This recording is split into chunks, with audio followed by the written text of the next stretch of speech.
Hello everyone, मेरा नाम है कल्पित गोयल और इस पर्टिकुलर वीडियो में अपन बात करेंगे सीए फाइनल नवंबर 22 के पेपर्स का एनालिसिस रिव्यू। एक्चुअली में वो रिव्यू क्या होना चाहिए।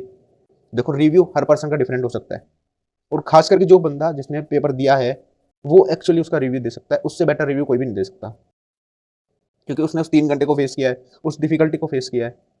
ठीक है, तो अपन रिव्यू स्टार्ट करते हैं। उससे पहले इस चैनल को सब्सक्राइब कर दो और ज़्यादा से ज़्यादा इस वीडियो को शेयर करना है, क्योंकि यार सब्सक्राइब आप करते नहीं हो, वीडियो देख लेते हो, भाई पाप लगेगा, पाप। 5 किलो का पाप लगेगा आपको और 1.5 किलो एक्स्ट्रा लगेगा क्योंकि आप लाइक भी नहीं करते। तो ऐसा नहीं करना है, करो। ठीक है, तो अपन काम की बात स्टार्ट करते हैं अब। और सबसे पहले एफआर के पेपर की बात करते हैं। तो एफआर का पेपर मेरे अकॉर्डिंग तो अबोव एवरेज था। क्यों क्यों अबोव एवरेज था? क्योंकि पेपर काफ़ी ज़्यादा लेंथी था, 4.5 घंटे का पेपर था वो। क्यों था 4.5 घंटे का? उसका भी रीज़न बताता हूँ। क्योंकि उसने फाइनेंशियल गारंटी का क्वेश्चन डाल दिया, कंसोलिडेशन का क्वेश्चन था, और सीजीयू का जो डिफिकल्ट क्वेश्चन हो सकता है, सबसे लंबा सबसे लेंथी क्वेश्चन डाल दिया सीजीयू का। और लीज का भाई मॉडिफिकेशन तुम एक दो तीन एडजस्टमेंट एक साथ डाल रहे हो। तो ये जो क्वेश्चन थे आधे आधे घंटे में होने वाले क्वेश्चन थे, कम से कम बता रहा हूँ, जिसको आता है वो भी एटलीस्ट आधा घंटा। शक्तिमान की बात नहीं कर रहा भाई, कोई शक्तिमान पेपर पेपर देने बैठ गया हो तो कह नहीं सकता मैं, बट हाँ, इतना लगना चाहिए था मेरे हिसाब से। तो एक क्वेश्चन ज़्यादा ज़्यादा छोड़ भी दोगे ना भाई, ऐसा तो नहीं सारे क्वेश्चन छोड़ दोगे। और ये इन क्वेश्चन क्या सीन था कि ये हर क्वेश्चन में अलग अलग थे, हर क्वेश्चन में थे। मतलब ऐसा नहीं थे सारे एक ही कंबाइंड क्वेश्चन में आ गए, चारों क्वेश्चन या 2 क्वेश्चन एक साथ आ गए, तो ये चारों अलग अलग क्वेश्चन में थे। तो एक क्वेश्चन छोड़ोगे तो भी 3 आपको अटेम्प्ट करने पड़ेंगे। तो इन दैट सेंस तो पेपर लेंथी था और गलती होने के चांसेस भी थे। तो इस वजह से ये जो पेपर था अबव एवरेज बन जाता है। अब कुछ कुछ कुछ लोग बोल रहे हैं कि भाई ये पेपर ईजी था। तो मैं पहले बता दूं, सीए फाइनल में कोई भी पेपर इंस्टीट्यूट ईजी ईजी बोल रहा हूँ, ईजी नहीं डालेगा कभी भी वो। एवरेज डाल सकता है, ईजी तो नहीं डालेगा। और रही बात ये एवरेज भी क्यों नहीं था, लोग बोल रहे हैं कि भाई स्टडी मैट से आया था। तो भाई स्टडी मैट से ही तो आएगा यार। मेरे को एक बात बताओ कि इंस्टीट्यूट आईसीएआई अपने ही अपना मटेरियल इशू करता है, तो अपने ही मटेरियल से नहीं पूछेगा वो तो कहाँ से पूछेगा? वो न्यूज़पेपर से पूछेगा, करंट अफेयर से पूछेगा। यार क्या बात कर रहे हो? तो पेपर इंस्टीट्यूट के मटेरियल से ही आया था, आज से पहले भी, आज के बाद भी इंस्टीट्यूट के मटेरियल से ही आएगा। ठीक है, इसमें कोई बड़ी बात नहीं है। पर बात वो है कि इंस्टीट्यूट के मटेरियल में भी क्वेश्चंस कुछ इजी है, कुछ हार्ड है, कुछ डिफिकल्ट है, कुछ टाइम टेकिंग है, कुछ मतलब कुछ में एरर होने के चांसेस ज़्यादा होते हैं। तो वो भी फैक्टर कंसिडर करना पड़ता है, लेंथ भी कंसिडर करनी पड़ती है कि 3 घंटे में पेपर हो सकता है कि नहीं हो सकता है। तो सारी चीज़ें देख के रिव्यू डालना चाहिए। ऐसा नहीं कि क्वेश्चन स्टडी मेट से आ गया तो उसका मतलब यार पेपर ईजी हो गया है, जो भी है। ठीक है, बाकी हो सकता है कुछ लोगों को ईजी लगा, कुछ को एवरेज, कुछ को हार्ड, कुछ को बहुत टफ लगा हो। ठीक है, तो वो अपना अपना रिव्यू हो सकता है, बट मेरे अकॉर्डिंग अब वो एवरेज था, खास करके अटैम्प्ट करने के पर्पज से बताऊँ तो अबव एवरेज था। तो मे 23 वाले को ये ध्यान रखना चाहिए, मे 23 वाले को स्पेसिफिकली ये ध्यान रखना चाहिए कि भाई तुम पहले एग्जाम में जाने से पहले क्या मतलब, तुम्हारे मतलब एग्जाम से पहले जो इंस्टीट्यूट मॉक रिलीज करता है ना, एटलीस्ट एक या दोनों मॉक लिख के जाओ और देखो कि अपनी स्पीड क्या है। अपनी स्पीड देखो कि अपनी स्पीड कितनी जा रही है और कैसे अपने को उसको इंक्रीज करना है, कहाँ कहाँ पर लैग कर रहे हैं। तो ये करके जरूर जाना, वरना वो पेपर अटेम्प्ट करना आपके लिए काफ़ी डिफिकल्ट हो जाएगा। काफ़ी लेंथी पेपर आता है और आगे भी वो 4.5 घंटे का ही आएगा। तुम ये सोच कर मत जाना कि इसी बार 4.5 घंटे का है, वो आ गया 4.5 घंटे का नहीं आएगा, या पहले 4.5 घंटे का नहीं आया। तो पहले भी 4.5 घंटे का आया था, आगे भी 4.5 घंटे का ही आएगा वो। ठीक है, तो अपनी स्पीड का ध्यान रखे जाना। अब अपन दूसरे सब्जेक्ट की बात करते हैं, एसएफएम। तो एसएफएम का पेपर भी स्टडी मेट से था, ऑब्वियसली यार, स्टडी मेट इंस्टीट्यूट ने दिया तो स्टडी मेट से ही आएगा पेपर। और ये पेपर मैं बोल सकता हूँ एवरेज था। मैं ये भी नहीं बोलूंगा, इसमें भी कुछ लोगों ने इसको क्या बोला है, ये पेपर क्या था, पेपर क्या था, ईजी था, इसको भी ईजी बोला है। तो वही पेपर एवरेज था।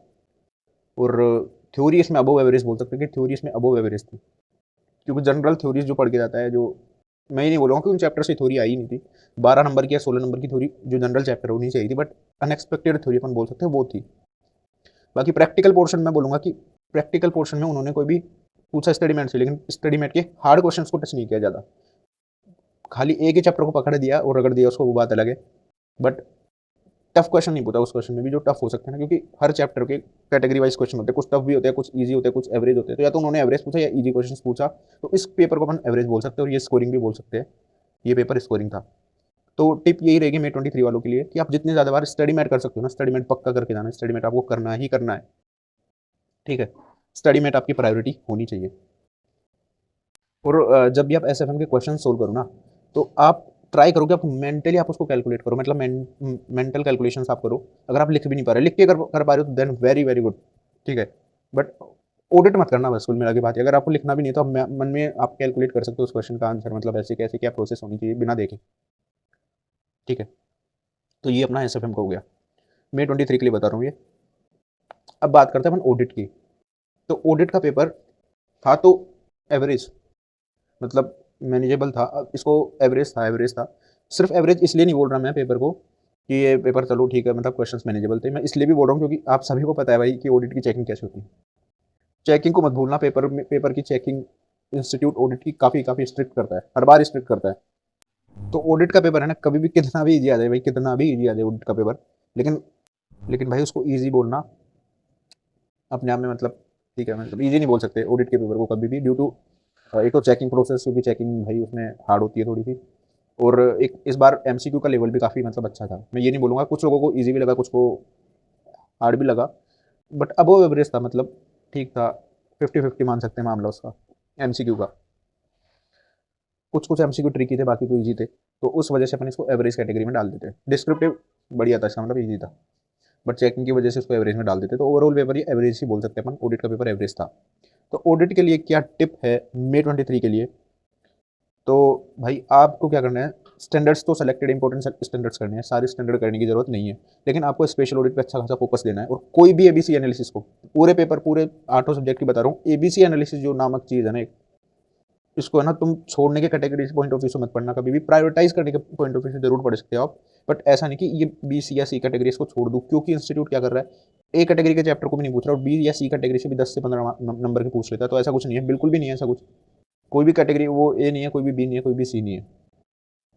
बस प्रायोरिटाइज करने के पॉइंट ऑफ व्यू से पढ़ सकते हो। ज़्यादा ही दिक्कत आ रही है आपको कि ऑडिट बिल्कुल ही समझ नहीं आ रही है भाई, क्या ही करूँ मैं, ठीक है, उस सिचुएशन में फिर आप ठीक है, फिर उस सिचुएशन में आप जा भी सकते हो डिफेंसिव मोड को लेके, बट मैं सजेस्ट नहीं करूँगा उस चीज़ को, ठीक है।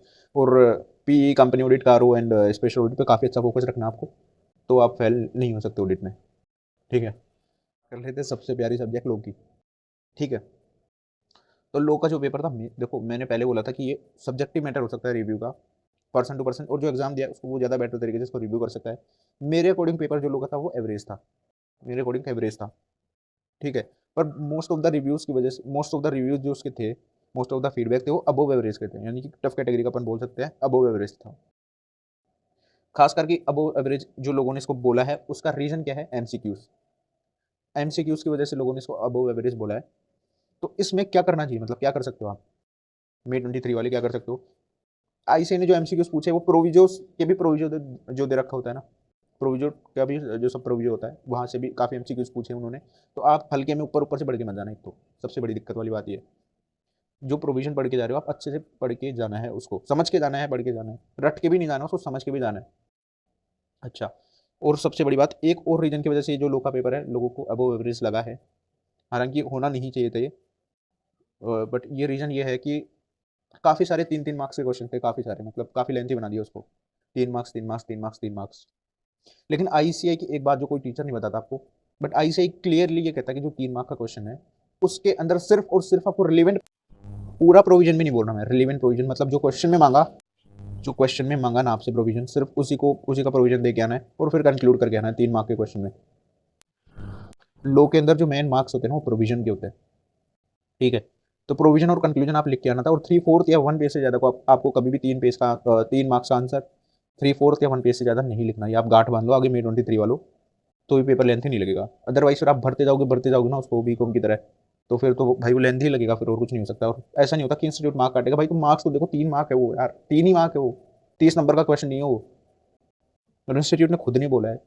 इंस्टीट्यूट के अभी जो हुआ था यार, ये 5 सितंबर को जो भी इन्होंने चालू किया था स्पेसिफिक सब्जेक्ट गाइडेंस, तो उनमें उसमें उन्होंने क्लियरली बताया था कि क्वेश्चन की लेंथ जो है आप उसके मार्क्स के अकॉर्डिंग डिसाइड करें और रिलेवेंट प्रोविजन लेके कंक्लूड कर देंगे तो आपको फुल मार्क्स अवॉर्ड होंगे, ठीक है। तो आपको थोड़ा इस चीज़ का ध्यान रखना है उस चीज़ में, बस। तो यही चीज़ आपको ध्यान रखनी है इसमें, लो में ऊपर ऊपर से नहीं पढ़ना। अगर आप नोट्स भी फॉलो करें तो किसी अच्छे से टीचर के नोट्स फॉलो करें और अच्छे से पढ़ें उसको। और क्वेश्चंस जब आप फर्स्ट रीड कर रहे हो तो आप सारे क्वेश्चंस करें, स्टडी मेट के, आरटीपी एमटीपी के। ऐसा नहीं बोल रहा हर बार करें, बार बार ही करें, बट एक बार आप कर लें, एक बार कर लेंगे आपका काम हो जाएगा, जो माइंड में सबकॉन्शियस में सेट हो जाएगा। बट फिर भी आपको फिर कोई लग रहा है कि ठीक है कोई क्वेश्चन बाद में रेफर करना है, तो आप टिक मार्क कर सकते हो उसको बाद के लिए भी, या आप उसका कंक्लूजन लिख सकते हैं कहीं पे भी। तो लो में आपको ये ध्यान रखना है। तो इसी के साथ अपना ग्रुप 1 का पूरा रिव्यू खत्म होता है। कैसी लगी आपको वीडियो, कमेंट करके जरूर बताना भाई इसको, और ज़्यादा से ज़्यादा लोगों के साथ शेयर करें। आपका क्या रिव्यू था, आपको क्या लगा, कैसा लगा पेपर, जरूर बताएं। और ये मेरा पर्सनल रिव्यू था, ऐसा नहीं है कि ऐसा ही होगा, ऐसा ही है। आपके रिव्यूज़ ज़्यादा इंपॉर्टेंट है। आप जो पेपर जिसका जैसा पेपर हो वो ज़्यादा इंपॉर्टेंट है भाई इसमें, ठीक है। और सभी मतलब सभी का अच्छा रिजल्ट आएगा, don't worry at all, be positive, stay calm, stay happy and channel को सब्सक्राइब, फिर से बोल रहा हूँ भाई, इसको भूल मत जाना चैनल को सब्सक्राइब करना, क्योंकि काफ़ी काफ़ी काफ़ी इंपॉर्टेंट चीज़ें अभी आगे आने वाली है।